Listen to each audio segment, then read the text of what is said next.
नमस्कार दोस्तों, मैं आनंद सिंह स्वागत करता हूं आपका एचएसएससी एग्जाम क्रैकर पर। कैसे हैं आप सभी? उम्मीद है आप लोग सब बढ़िया होंगे, अपने एग्जाम की तैयारी अच्छे से कर रहे होंगे। आज की जो क्लास होने वाली है वो होने वाली है खादी एवं ग्राम उद्योग बोर्ड के ऊपर। लेकिन आप कहोगे कि सर आपके पीछे तो ये खादी एवं ग्राम उद्योग आयोग लिखा हुआ है। हाँ जी, बिल्कुल लिखा हुआ है। हमारा जो सिलेबस है जिसके अकॉर्डिंग हमें पढ़ना है, उसके अकॉर्डिंग जो हमारा जो सिलेबस है उसमें हमें Haryana khadi village and industries board के बारे में बोला गया है। लेकिन बोर्ड तक पहुंचने से पहले आपको यहाँ से होके गुजरना पड़ेगा, आयोग से होके गुजरना पड़ेगा। क्योंकि आपको पता होना चाहिए कि आयोग ने ही वो पहले एक कोई चीज आयोग होती है, आयोग कोई नियम बनाता है और उन्हीं नियमों के हिसाब से अलग अलग राज्यों में बोर्ड का गठन होता है। एक ये प्रोसेस है, ठीक है। तो आज की हरियाणा इकोनॉमी की क्लास नंबर 4 में मैं आपका स्वागत करता हूं। मैं आपका एजुकेटर आनंद आज की क्लास में आपका बहुत बहुत स्वागत करता हूं, ठीक है। कमीशन से हम शुरुआत करेंगे, उसके बाद हम पढ़ेंगे बोर्ड को। अच्छा, आप सबके लिए एक अनाउंसमेंट है छोटा सा। भाई, अपनी एप्लीकेशन प्रैक्टिस के लिए जितने भी क्वेश्चंस वगैरह मतलब प्रैक्टिस करना चाहो आप, मतलब भर मार मॉक टेस्ट वगैरह जितने भी जिस भी गवर्नमेंट एग्जाम की आप तैयारी कर रहे हैं, हर 30 चीज का मॉक टेस्ट आप लगा सकते हैं हमारी एप्लीकेशन पे। इसके अलावा टेलीग्राम चैनल का लिंक है, नोट्स वगैरह चाहिए तो टेलीग्राम पे मिलते हैं, वहाँ वो आप वहां से ज्वाइन कर सकते हैं। इसके आज एक और छोटी सी इंफॉर्मेशन एक और है। भाई, एक बच्चा है, आई डोंट नो कौन है, लेकिन उसने कमेंट किया मुझे, मतलब कमेंट सेक्शन में कमेंट आया कि भाई मैंने जो हरियाणा जीके की जो सीरीज शुरू की है उसने एक कोई वीडियो देखी होगी। उस वीडियो पे बोल रहा है कि ये तो कॉपी है एज इट इज। देखो, सिंपल सी मैं बात बता दूं, अभी तक हरियाणा इकोनॉमी के जो मैंने टॉपिक शुरू किए हैं वो स्टैटिक पार्ट है। स्टैटिक पार्ट समझते हो कि गूगल पे अगर आप सर्च करके लिखोगे, गूगल पे आपने सर्च कर दिया Haryana khadi village industries board, अगर आपने गूगल पे सर्च कर दिया, आपके सामने 4 से 5 साइट्स खुलेंगी। उन 4 से 5 साइट्स के अंदर अगर आप डाटा उठाओगे, डाटा निकालोगे, तो आपको एज इट इज सब चीजें यही मिलेंगी, एज इट इज यही मिलेगा और कुछ नहीं मिलेगा, ठीक है। वहीं से डाटा गैदर करते हैं तो लगता है कॉपी हो गया है। लेकिन अब मैं आपसे एक सवाल करता हूँ। पहली बात, मुझे ये बताओ कि कौन ऐसा हरियाणा में टीचर है जो बाईलैंग्वेज पढ़ाता है? बाईलैंग्वेज के नाम से बैच बेचता है वो मैं नहीं कह रहा हूँ, लेकिन बाईलैंग्वेज पढ़ाता कौन है? हिंदी और इंग्लिश दोनों मीडियम्स में कौन पढ़ा रहा है, कौन टीचर पढ़ा रहा है, उसका मुझे एक बार बता दो, ठीक है। नेक्स्ट, ये तो बात है कुछ 4 से 5 टॉपिक्स की, 4 5 टॉपिक है, 6 टॉपिक्स है, जिनके ऊपर ये आपको लग रहा है कि कंटेंट हो सकता है कॉपी लग जाए, मैच हो जाए। इन 4 5 टॉपिक के कंप्लीट होते ही हरियाणा जीके के अलावा हरियाणा इकोनॉमी में अगर कोई टीचर कुछ करवा जाए तो बता देना, ठीक है। मैं ये नहीं कहता कि कोई भी नहीं करा सकता, लेकिन हरियाणा जीके के बाद जो हरियाणा इकोनॉमी का पोर्शन ऐड हुआ है ना, और ये 4 5 टॉपिक हो जाए, उसके बाद जो टॉपिक्स आप देखोगे मैं कराऊंगा, वो टॉपिक आपको ढूंढने से भी नहीं मिलेंगे। आप कितना भी सर्च कर लेना, किसी भी चैनल पे, किसी भी यूट्यूब पे, किसी भी पेड कोर्स में वो चीज आपको मिलेगी ही नहीं, ठीक है। इवन पेड कोर्स में भी नहीं मिलेगी। इसीलिए मैं बात कह रहा हूं, भाई शुरू करते हैं, ढंग से करते हैं और अच्छे से देखते हैं, ठीक है। मेरी तो यही बात है, बाकी आप लोगों के ऊपर डिपेंड करता है क्या आप करते हैं। आज की क्लास में हम शुरू करने वाले हैं केवीआईसी, पढ़ेंगे हम Haryana khadi village industrial board के बारे में। लेकिन पहले यहां से शुरू करते हैं। तो शुरुआत में khadi and village industries commission बनाया गया था। सबसे पहले कमीशन बनाया गया था, आयोग का गठन किया गया था, ठीक है। आयोग का जब गठन किया गया तो इसे कहा गया खादी एवं ग्राम उद्योग आयोग। इसका जब गठन होता है, इसका कॉन्स्टिट्यूट कब बनाया जाता है, इसको कॉन्स्टिट्यूट ऑन 1 अप्रैल 1957, 1 अप्रैल 1957 में इसको बनाया जाता है। ठीक है, इस बोर्ड का गठन कब किया गया था? जब दूसरी जब दूसरी पंचवर्षीय योजना, प्लानिंग कमीशन आता था ना पहले, जो योजना आयोग ने दूसरी योजना तैयार की थी, जिसमें पहली योजना के अंदर तो हमने कृषि के ऊपर जोर दिया था। ठीक है, कृषि के ऊपर समझा था कृषि को ही। उसके बाद जब दूसरी योजना की बारी आई, जब हमने इंडस्ट्रीज की तरफ ध्यान दिया, ठीक है, दूसरी योजना में जब हमने इंडस्ट्रीज की तरफ ध्यान दिया, तब इस आयोग का गठन किया गया था। नाम था खादी एवं ग्राम उद्योग आयोग। और किस अधिनियम के तहत किया गया था? खादी एवं ग्राम उद्योग अधिनियम 1956। ठीक है, 1956 में ये एक्ट लाया गया था और 1957 में इस बॉडी को बना दिया गया था। क्योंकि ये जो बॉडी है किसी न किसी एक्ट के थ्रू या अधिनियम की वजह से बनी हुई है, किसी एक्ट के या अधिनियम की वजह से बनी हुई है, तो हम एक बात क्लियरली कह सकते हैं कि ये बॉडी कैसी है? एक वैधानिक निकाय है, यानी स्टैट्यूटरी बॉडी है। ठीक है, तीन तरह की बॉडीज होती है, एक स्टैट्यूटरी होती है, एक कॉन्स्टिट्यूशनल होती है जिसे हम संवैधानिक निकाय कहते हैं, और एक होता है हमारा नॉन कॉन्स्टिट्यूशनल नॉन स्टैट्यूटरी, गैर संवैधानिक गैर वैधानिक, जिसका मतलब जो एग्जीक्यूटिव ऑर्डर से बनती है, केवल एग्जीक्यूटिव ऑर्डर से।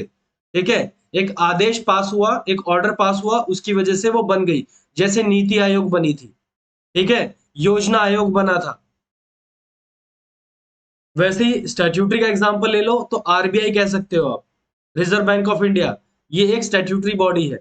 ठीक है, सेबी सिडबी ये भी स्टैट्यूटरी बॉडी है।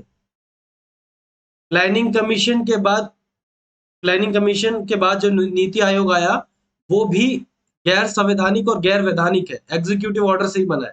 ठीक है, और संवैधानिक का एग्जांपल जो हमारे संविधान में लिखे हुए हैं, जैसे अनुच्छेद 324 में है। ठीक है, इलेक्शन कमीशन यानी निर्वाचन आयोग, 280 वित्त आयोग, ये कौन सी बॉडीज है? या 315 यूपीएससी, ये वो आर्टिकल्स हैं जो हमारे संविधान में लिखे हुए हैं। और जो चीजें संविधान में लिखी हैं वो संवैधानिक, जिनके लिए कानून बनाया गया वो वैधानिक। ठीक है, और जो जिनके लिए ना कानून बनाया गया और ना ही संविधान में लिखा गया, गैर संवैधानिक गैर वैधानिक। ठीक है, अब बात करते हैं जब इस बोर्ड का गठन किया गया, तो इस बोर्ड का नहीं, इस कमीशन का, आयोग का जब गठन किया गया, तो इस आयोग का जो हेडक्वार्टर बनाया गया वो बनाया गया मुंबई, हेड ऑफिस है ये। ठीक है, हेड ऑफिस कह लो या हेडक्वार्टर कह लो, ये है अपना मुंबई में। इसके अलावा मुंबई को मिला के इसके टोटल 6 रीजनल ऑफिस हैं, यानी 6 क्षेत्रीय कार्यालय है भारत में। खादी एवं जो khadi village and industries commission है, इसके 6 ऑफिस हैं। दिल्ली में है, भोपाल में, बेंगलुरु में, कोलकाता में, गुवाहाटी में और मुंबई में। ये वो जगह है जहां इनके खुद के ऑफिस है। ठीक है, वर्तमान में जो इसके चेयरमैन है उसका नाम है मनोज कुमार। ठीक है, मनोज कुमार इनके वर्तमान में चेयरमैन। अब HKVIB, Haryana khadi village and industrial board, अब इसी कमीशन के बेसिस पे हरियाणा में भी खादी को बढ़ावा देने के लिए Haryana khadi and village industry board का गठन किया गया। अब यहाँ देखिए, यहाँ कमीशन नहीं है क्योंकि कमीशन तो पहले ही बन चुका है। ठीक है, कमीशन पहले बन चुका है, इस एक्ट के थ्रू बन चुका है, और इस एक्ट ने ये भी इंपावर किया था कि भाई अब स्टेट चाहे तो इस एक्ट का फायदा उठा के अपने पास मतलब बोर्ड गठन कर सकते हैं हर एक राज्य में। तो हम पहले थे पंजाब का हिस्सा, हरियाणा क्या था? पहले पंजाब का हिस्सा था। तो उस समय 1955 में एक्ट आया, Punjab khadi and village industries division act. ठीक है, जिसको तहत पंजाब खादी एवं ग्राम उद्योग मंडल अधिनियम 1955 आया। उस एक्ट के थ्रू ही क्या हुआ, 19 फरवरी 1969 में, क्योंकि जो आजाद हुआ है 1966 में। आजाद तो नहीं बोलेंगे, सॉरी, अलग, गलत हो गया, सॉरी फॉर माय वर्ड्स, आजाद नहीं, अलग, ठीक है। सेपरेट हुआ है कब? हरियाणा पंजाब से सेपरेट कब हुआ है? 1966 में हुआ है, ठीक है। 1966 में अगर अलग हुआ है तो हम कह सकते हैं कि 1966 के बाद ही इस बोर्ड का गठन किया। लेकिन हरियाणा ने उस समय खुद का कोई एक्ट लागू नहीं किया, उसने पंजाब के ही एक्ट से इसको बना दिया। तो पंजाब के एक्ट से बनाया, तो बनाया कब? बनाया इसको 19 फरवरी 19 फरवरी 1969। ये वो तारीख थी जब पहली बार हरियाणा खादी एवं ग्राम उद्योग बोर्ड का गठन किया गया, ठीक है। क्योंकि एक बनी थी हरियाणा में एक्ट के थ्रू ही बनी है। तो एक्ट के थ्रू बनी है तो भाई ये भी एक स्टैट्यूटरी बॉडी है, वैधानिक निकाय है। हरियाणा के जो हरियाणा का जो बोर्ड है उसमें टोटल कितने मेंबर है? टोटल 15 मेंबर है। लेकिन कैसे लिखे जाएंगे? 1+14, क्योंकि एक होता है चेयरमैन जिसे हम अध्यक्ष बोलते हैं, और 14 मेंबर इसके अलावा है, तो टोटल हो जाते हैं 15, ठीक है। चेयरमैन जो है वो अध्यक्ष है, ठीक है। अध्यक्ष कौन है? पहले अध्यक्ष इसके थे चौधरी देवीलाल चौटाला कह लो, चौधरी देवीलाल चौटाला जी, ये इसके पहले अध्यक्ष थे, ठीक है। और आज के समय वर्तमान में कौन है? राजेंद्र सिंह लितानी है। इनका संबंध कहाँ से है? हिसार से है, ठीक है। इसके अलावा आपसे अगर ये पूछा जाए कि इस बोर्ड की पहली महिला जो चेयरपर्सन थी या पहली महिला अध्यक्ष कौन है, ठीक है, तो पहली महिला अध्यक्ष थी गार्गी कक्कड़, ठीक है। अब गार्गी कक्कड़, ये सब इसके इंफॉर्मेशन थी। अब बात आती है कि ये बोर्ड करता क्या है। ये बोर्ड बोर्ड यहाँ मैंने छोटा सा ना बॉक्स में इंग्लिश में लिखा हुआ है, ठीक है। ये चीज बाद में दिमाग में आई थी इसीलिए बाद में लिखी। तो खादी को देखो, खादी से रिलेटेड जितने भी प्रोग्राम होते हैं, कार्यक्रम होते हैं, उनको प्लान करना कि कैसे ये काम करेंगे, ठीक है। उनको प्लान करना, उनको प्रमोट करना, ठीक है, प्रमोट करना, ऑर्गेनाइज करना, उनको फिर उसको लागू करना, ये सारा काम किसका काम होता है? इसी बोर्ड का, हरियाणा खादी एवं विलेज जो इंडस्ट्रीज बोर्ड है, इसी का सारा काम है, ठीक है। हरियाणा खादी एवं ग्राम उद्योग बोर्ड। अगर बात आती है कि अब खादी को बढ़ावा किस किस व्यक्ति ने दिया, खादी को बढ़ावा देने वाले कौन कौन व्यक्ति है, एनकरेजमेंट के लिए किसको आता है? एक सबसे इंपॉर्टेंट नाम आता है, ये पहले प्रीवियस ईयर क्वेश्चन में आ चुका है। प्रीवियस ईयर क्वेश्चन में पूछा गया था खादी का पुरोधा, ठीक है। खादी का पुरोधा किसको कहा जाता है? ये प्रीवियस ईयर क्वेश्चंस में भी है। तो महेश दत्त शर्मा, जिनका संबंध पानीपत से है, महेश दत्त शर्मा, इनको खादी का पुरोधा कहा जाता है। सबसे ज्यादा इंपॉर्टेंट नाम इनका आता है। तो सेकंड नंबर पे हम कहते हैं कि जिसने भाई बोर्ड की शुरुआत की, इस बोर्ड की शुरुआत हरियाणा में के पहले अध्यक्ष चौधरी देवीलाल, इनका नाम लिया जाता है। इसके अलावा जो गुलजारी लाल नंदा जी है, ठीक है, उन्होंने भी इस बोर्ड के साथ काफी मिलकर काम किया है, और इस जो खादी वाले जो सेक्टर है इसको बहुत बढ़ावा दिया है। तो चौधरी देवीलाल, गुलजारी लाल नंदा और महेश दत्त शर्मा, ये तीन नाम आपको याद रखने हैं। और महेश दत्त शर्मा तो जरूर याद रखना है, क्योंकि इनके लिए तो और भी बहुत सारे क्वेश्चंस बनते हैं। इनके लिए सिर्फ एक ही क्वेश्चन बन सकता है कि खादी का पुरोधा किसे कहा जाता है, ठीक है। नेक्स्ट आता है हमारा ऑब्जेक्टिव्स, क्या क्या है इस बोर्ड के ऑब्जेक्टिव्स। देखो सिंपल सी बात है, क्या ऑब्जेक्टिव्स होंगे, क्या उद्देश्य होंगे। ऑब्जेक्टिव्स यानी उद्देश्य क्या होते हैं।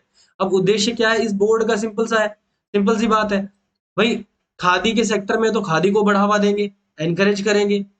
खादी के सेक्टर में अगर ये रोजगार की बात करते हैं तो रोजगार को बढ़ावा देंगे, ठीक है, राइज एम्प्लॉयमेंट।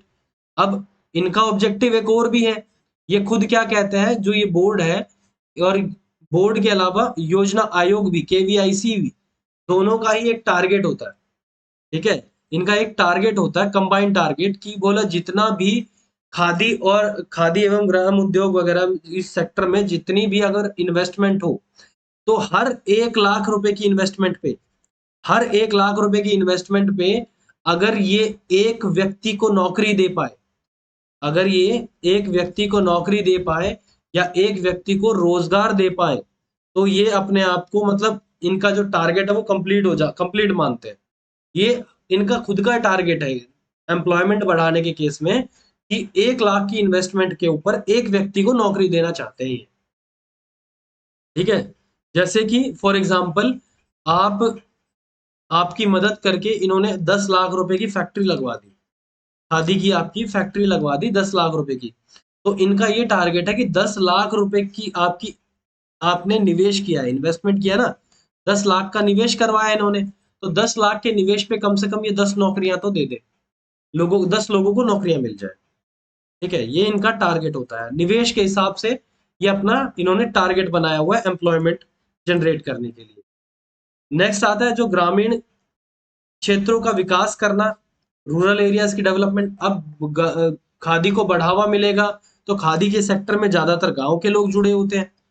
ठीक है, विलेजेस के लोग, जो गांव के लोग हैं वो ज्यादा जुड़े होते हैं।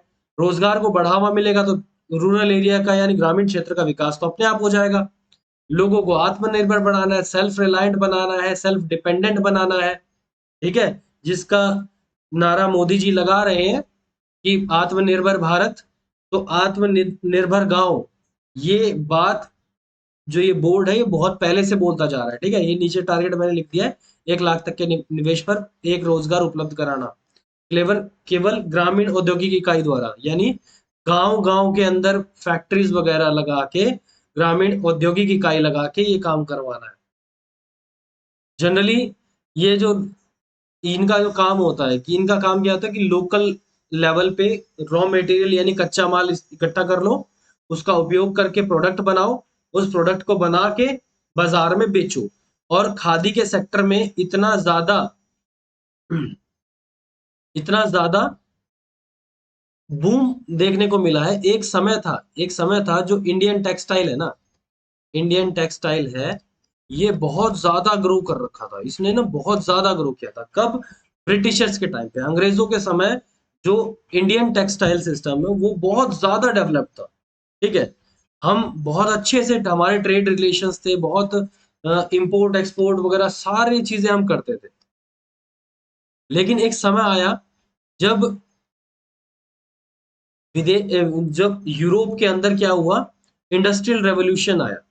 इंडस्ट्रियल रेवोल्यूशन यानी औद्योगिक क्रांति। ठीक है, औद्योगिक क्रांति आई, और औद्योगिक क्रांति जब वहां पे आई, क्यों आई थी? क्योंकि स्पिनिंग जेनी या स्पिनिंग व्हील जिस कह लो या स्पिनिंग जेनी कह लो, इसका आविष्कार हुआ था। स्पिनिंग जेनी का आविष्कार हुआ था, जिससे ना फटाफट फटाफट रेशे बनाए जा सकते थे। उसके बाद इन्होंने लूम का यानी हथकरघा, लूम जिसको बोलते हैं हथकरघा। अब आपने देखा होगा हथकरघा क्या होता है। जो एक व्यक्ति होता है जो अलग अलग धागों को सबको एक लाइन में लगा के, एक अरेंज करके, और उनको फिर पैटर्न से जोड़ के कपड़ा तैयार करता है। धागे से कपड़ा तैयार करने वाली जो मशीन है उसको हथकरघा कहते हैं, लूम कहते हैं। ठीक है, धागा बनाने वाली जो मशीन है उसको स्पिनिंग व्हील या फिर स्पिनिंग जेनी, जिसे चरखा भी कह देते हैं हम। ठीक है, तो ये इस तरह का एक स्ट्रक्चर है। ये डेवलप कब हुआ था? यूरोप के अंदर डेवलप हुआ था। वहां पे इंडस्ट्रियल रेवोल्यूशन आया, औद्योगिक क्रांति आई। औद्योगिक क्रांति वहां पे आई इस वजह से, ठीक है, औद्योगिक क्रांति वहां पे आई इस वजह से अंग्रेजों ने रेडीमेड कपड़ों का काफी व्यापार शुरू कर दिया। और रेडीमेड कपड़ों की जगह जो इंडिया के जो रेडीमेड कपड़े थे उनकी मांग गिरने लग गई, और उनकी मांग गिरी, और साथ साथ में हैवी टैक्सेस, इंडिया का जो सामान होता था उसके ऊपर, क्योंकि अंग्रेजों का कब्जा तब तक भारत के ऊपर हो चुका था, तो अंग्रेजों के ऊपर टैक्स बहुत ज्यादा, अंग्रेजों ने भारतीय सामान के ऊपर टैक्स बहुत ज्यादा लगा दिया, कर बहुत ज्यादा लगा दिया, जिस वजह से भारतीय अपना सामान महंगा बेच रहे थे। और बदले में जब ये सामान हमसे लेते थे तो उन्होंने क्या किया, हमने सस्ता सामान देते थे, क्योंकि जो यूरोप से जो सामान आता था उस पे ये टैक्स कम लेते थे। उस पे टैक्स कम था, हमारे वाले पे टैक्स ज्यादा था, हमारा महंगा बिकता था, उनका सस्ता बिकता था, तो उनके सामान की डिमांड बढ़ने लग गई। धीरे धीरे लोग विदेशी कपड़े ज्यादा पहनने लग गए। ठीक है, भारतीयों ने खादी का कपड़ा पहनना बंद कर दिया। हालांकि खादी का कपड़ा जो होता है हमारी स्किन के लिए बहुत बेस्ट होता है। ये एक तरह का एसी होता है। जो खादी का कपड़ा है is a like kind of AC. सर्दी में गर्म रखता है और गर्मी में ठंडा रखता है। ठीक है। तो ये जो खादी वाला कपड़ा था, इस खादी वाले कपड़े के साथ साथ दिक्कत क्या हुई, इसकी इंडस्ट्री गिर गई। जब भारत आजाद हुआ तो उस हमको महसूस हुआ कि इस इंडस्ट्री को दोबारा उठाने की जरूरत है। ठीक है, क्योंकि लोगों को बहुत नुकसान हुआ है इसकी वजह से। ब्रिटिश राज में इस सेक्टर को बहुत ज्यादा नुकसान हुआ है, तो इसको उठाने की जरूरत है। क्यों क्यों उठाने की जरूरत है? क्योंकि ये हमारी संस्कृति का प्रतीक है, हमारे इंडियन हेरिटेज का, इंडियन कल्चर का एक सिंबल है। क्योंकि बहुत पहले से खादी के सेक्टर में हम काम कर रहे थे। ठीक है। तो इसी तरह की बनाने के लिए हरियाणा वाले जो बोर्ड है, इसने खादी का स्टोर शुरू किया। 2019 में पंचकुला में खादी का स्टोर बनाया। इसके अलावा इन्होंने ऑनलाइन स्टोर भी शुरू कर रखा है, आगे पढ़ेंगे हम। ठीक है। ऑनलाइन स्टोर भी शुरू किया, वो 2018 में किया था शायद, एक बार कंफर्म कर लेंगे देख के। ठीक है, कि ऑनलाइन स्टोर भी शुरू किए। खादी पहला स्टोर बनाया इन्होंने पंचकुला में, दूसरा स्टोर बनाया इन्होंने झज्जर में। ठीक है, 2 स्टोर्स बना चुके हैं। इसके अलावा इस चीज से मतलब जुड़ी हुई बहुत सारी पुरानी स्कीम्स और अब अपडेटेड नई स्कीम्स भी हैं। अभी हम पढ़ रहे हैं ओल्ड स्कीम, पहले क्या स्कीम्स चलती थी। ठीक है। इंटरेस्ट सबवेंशन स्कीम, ब्याज अनुदान योजना, पहली योजना थी ये। कब शुरू हुई थी? 1 अप्रैल 1987 में शुरू हुई थी, यानी बहुत पुरानी योजना है। ठीक है। अब ये बहुत पुरानी योजना क्या कहती है? ये एक योजना ये कहती थी कि जो भी व्यक्ति खादी की कोई खादी की इकाई लगाने के लिए या औद्योगिक इकाई लगाने के लिए, इंडस्ट्री लगाने के लिए या खादी से रिलेटेड प्रोडक्शन करने के लिए अगर वो लोन लेता है, ठीक है, लोन लेता है, तो बैंक उसको जितना मर्जी परसेंट पे लोन दे। बैंक का जो रेट ऑफ इंटरेस्ट होगा, यानी ब्याज दर जो होगी, जो मर्जी हो, उसे केवल जो ऋण क्रेडिटर है जिसने ऋण लिया है, वो केवल 4% पैसा भरेगा, 4% ब्याज दर से पैसा भरेगा। और बाकी का परसेंटेज, बाकी का जो भी परसेंटेज होगा वो कौन पे करेगा? वो ये Haryana khadi village and industry board, HKVIB, ये पे करेंगे। ठीक है। तो मान लो फॉर एग्जाम्पल, मैंने आपको यहाँ समझाने के लिए ना एक एग्जाम्पल भी ले रखा है। जैसे मान लेते हैं कि मुझे ना लोन मिलता है 12% इंटरेस्ट पे, और मैं खादी सेक्टर से रिलेटेड काम करता हूँ और इस योजना के साथ जुड़ता हूँ। तो इस योजना के साथ जुड़ने का मेरा फायदा क्या होगा कि मुझे तो भरना है केवल 4%। मुझे खुद को भरना है क्योंकि मैंने ऋण लिया है, मैं ऋणी हूं, तो मैं क्रेडिटर हूं। तो क्रेडिटर को भरना है केवल 4%। ठीक है। लेकिन बचा हुआ 8% रेट ऑफ इंटरेस्ट यानी ब्याज दर मेरे लोन के ऊपर कौन भरेगा? ये बोर्ड भरेगा, ये बोर्ड भर जाएगा। ठीक है। ये बात है। उम्मीद है आप लोग समझ पा रहे हो कि मैं क्या कहना चाह रहा हूँ। ठीक है। यहां तक अगर वीडियो आपको अच्छी लगी तो प्लीज लाइक शेयर सब्सक्राइब जरूर कीजिएगा भाई। ठीक है। नेक्स्ट आगे अगर बढ़ते हैं तो बात करते हैं रेट ऑफ ब्याज अनुदान योजना की। इसके अलावा एक और योजना, मार्केट डेवलपमेंट स्कीम, यानी बाजार विकास सहायता योजना। मार्केट डेवलपमेंट सहायता की जगह आप शब्द लिख सकते हो असिस्टेंस। ठीक है। मार्केट डेवलपमेंट असिस्टेंस स्कीम, ये शब्द ऐड कर लीजिएगा। जब आपको ये नोट्स मिले, आप प्रिंट आउट निकालो पढ़ो, तो ये शब्द ऐड कर लीजिएगा, मार्केट डेवलपमेंट असिस्टेंस स्कीम, यानी सहायता योजना। अब इस योजना के तहत क्या होता था कि भाई आपने लोन लिया खादी की कोई एक इंडस्ट्रियल यूनिट बनाने के लिए, या कह लो खादी के लिए, खादी से रिलेटेड कोई फैक्ट्री बनाई है आपने, उस फैक्ट्री को बनाने के लिए आपने लोन लिया। ठीक है।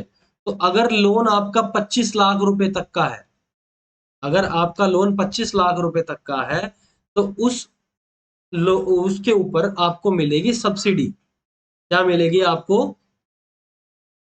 सब्सिडी मिलेगी। और सब्सिडी कितनी होगी? सब्सिडी कितनी होगी? सब्सिडी होगी 20%। ठीक है, 20% यानी 25 लाख के लोन तक आपको 20% सब्सिडी मिलेगी for the production of khadi. अगर आप फैक्ट्री लगा के खादी का उत्पादन करेंगे तो आपको 20% सब्सिडी देता है। ठीक है, कौन देता है? बोर्ड देता है भाई, Haryana khadi village industrial board, HKVIB। और ये ऐसा नहीं कि HKVIB की ही स्कीम है, ये उस KVIC यानी khadi village and industrial commission जो है, आयोग है, उसकी भी योजनाएं यही है। सेम उसकी योजनाएं ये कॉपी करते हैं और लागू करते हैं। ठीक है, नेक्स्ट आता है वर्कशेड हेल्पिंग स्कीम। यानी यहाँ पे जो कारीगर वगैरह व्यक्ति हैं, जो आर्टिशंस हैं, जो शिल्पकार हैं, शिल्पकारों के लिए, अब कोई गरीब सा शिल्पकार है, क्योंकि अमीर तो ऐसे शेड बनवाएगा नहीं और ना अमीर इस तरह के काम करेगा, तो आर्टिशंस के काम है वो भी गरीब लोग कर रहे हैं। अब इस तरह के खादी सेक्टर से रिलेटेड जो व्यक्ति है, शिल्पकार है, अगर वो वर्क शेड बनाना चाहते हैं तो उसको 75% या फिर 60,000, अगर वो 20 मीटर स्क्वायर का शेड बनाना चाहता है, 20 मीटर स्क्वायर का मतलब क्या है कि 20 मीटर ऐसे, 20 मीटर ऐसे, 20 मीटर ऐसे, 20 मीटर ऐसे, एक ऐसे शेड बनाना चाहते हैं जिससे भाई उसको धूप बारिश वगैरह में, किस मौसम में भी वो अपना काम कर सके। इसके लिए 60,000 रुपए की सहायता राशि। ठीक है, और इसके अलावा हेल्प, या अगर 60,000 रुपए से भी ज्यादा का इन्वेस्टमेंट है उसका, तो उसको 75% पैसा उसका रिफंड हो जाता है, या तो 75% या फिर 60,000। और सेम स्कीम 10 मीटर के लिए भी लागू होती है। 10 मीटर स्क्वायर का अगर किसी को इससे छोटा शेड बनवाना हो, उसके लिए सहायता राशि कितनी है? 40,000, या फिर 75% इन्वेस्टमेंट का, ऑफ इन्वेस्टमेंट उसको वापस मिल जाएगा। अब हेल्पिंग के लिए यहाँ पे हेल्प वर्कशेड हेल्पिंग स्कीम लिखाई है, यहाँ पे भी शब्द आपको असिस्टेंस लिखा मिल सकता है, यहाँ पे भी शब्द आपको असिस्टेंस लिखा मिल सकता है। ठीक है, नेक्स्ट आता है हमारा रूरल एम्प्लॉयमेंट। ये बहुत इंपॉर्टेंट है भाई, इंपॉर्टेंट से important. Rural employment generation programme, ये एक कार्यक्रम था, स्कीम नहीं थी। ठीक है, ये एक कार्यक्रम है, प्रोग्राम है, रूरल एम्प्लॉयमेंट जनरेशन प्रोग्राम। पहले REGP के नाम से इसको स्टार्ट किया गया था। स्टार्ट किया गया था 1996 में। इसका मेन मकसद क्या है? एग्जैक्ट डेट क्या है? 15 अगस्त 2008। ठीक है, 15 अगस्त 2008 को इसका नाम बदल दिया था।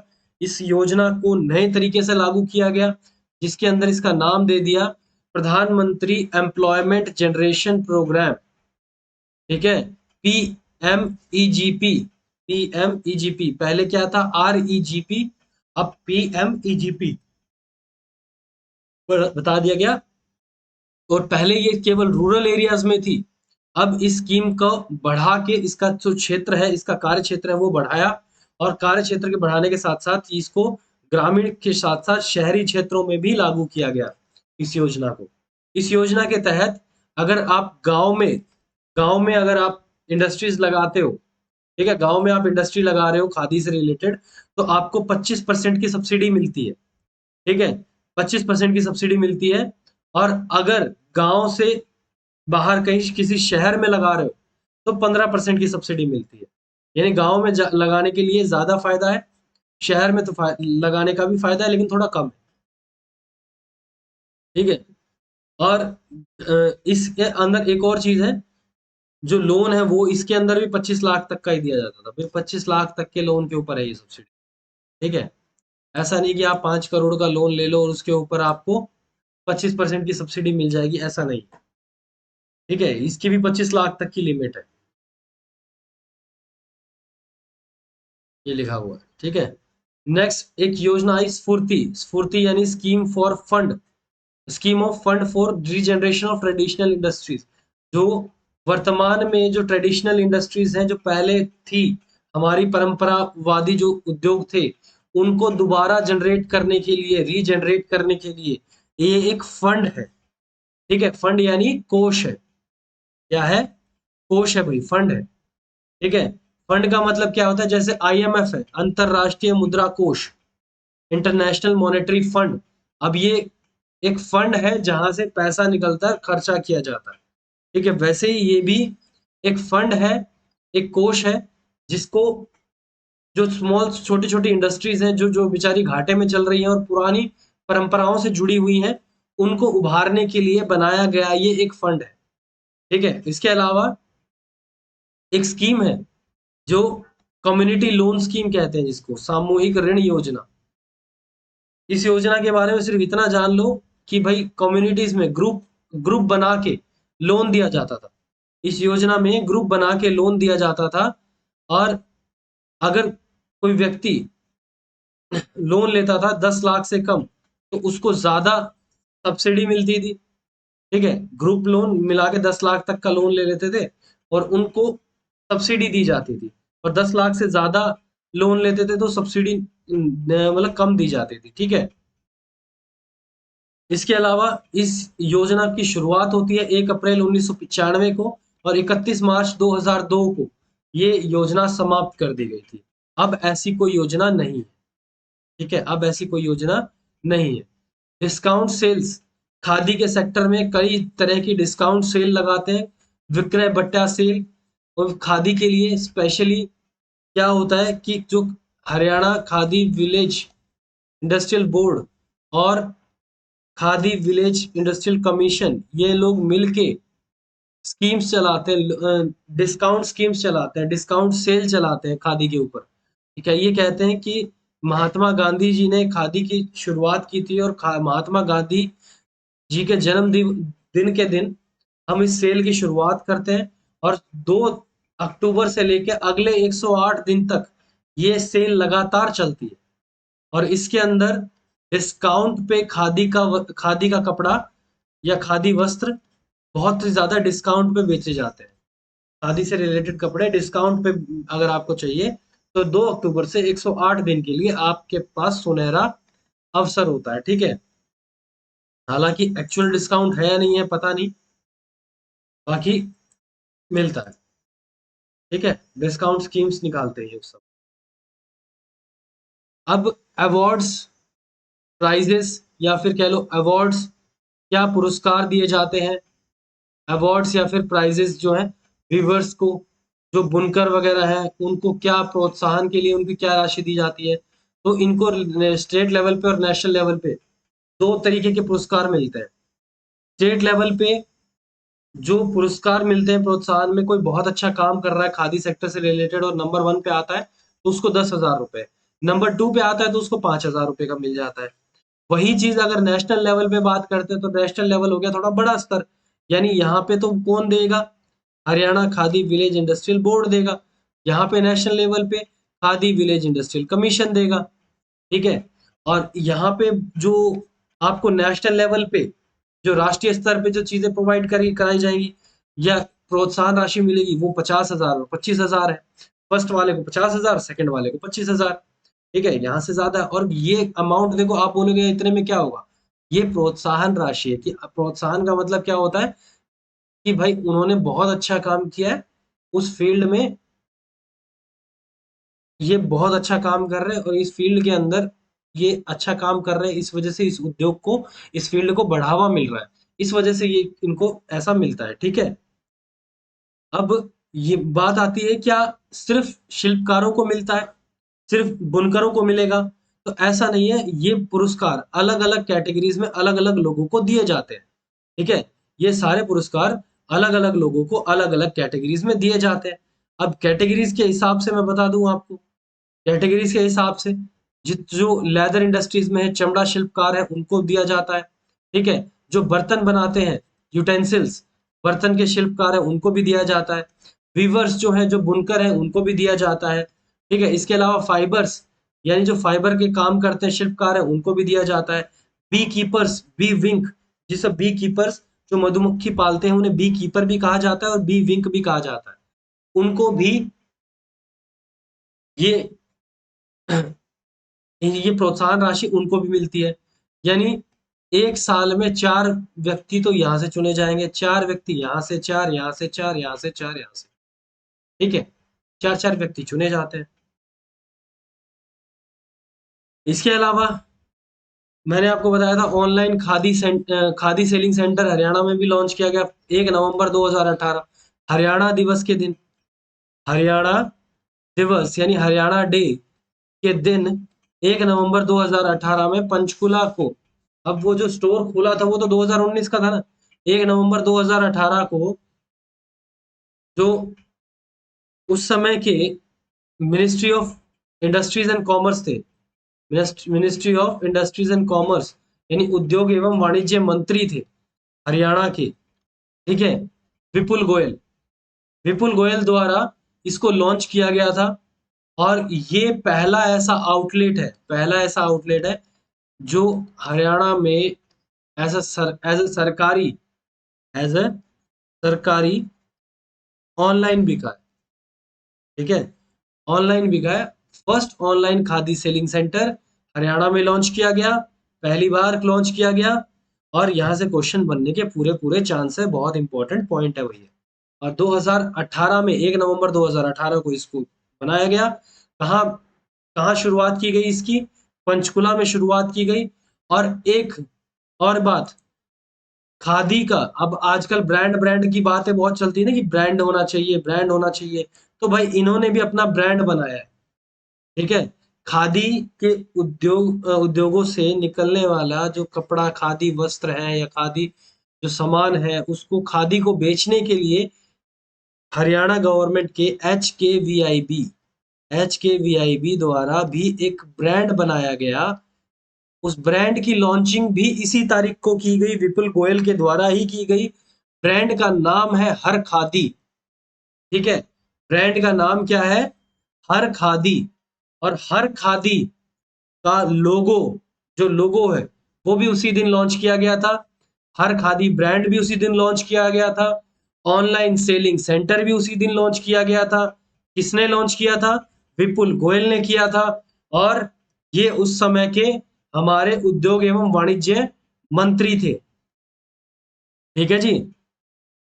अब होता है हमारा Haryana khadi village industrial board complete. ठीक है जी। अब कोई ये कहता हो कि भाई मैच करता है, ये होता है, वो होता है, तो देख लो भाई। और करता है तो करता है भाई, लगवा दो। ठीक है, देखी जाएगी। हाँ, आने वाले 2-4 टॉपिक और है, उसके बाद कोई सा ये टीचर कहता हो मैच करता है, ये करता है, या कोई स्टूडेंट कहता हो, फिर देख लेंगे उनको कौन सा मैच करता है। ठीक है, चलिए, आज के लिए इतना ही। वीडियो अच्छी लगी हो तो प्लीज लाइक कीजिएगा, शेयर कीजिएगा एंड सब्सक्राइब जरूर कीजिएगा। ठीक है, ओके, मिलते हैं नेक्स्ट वीडियो में।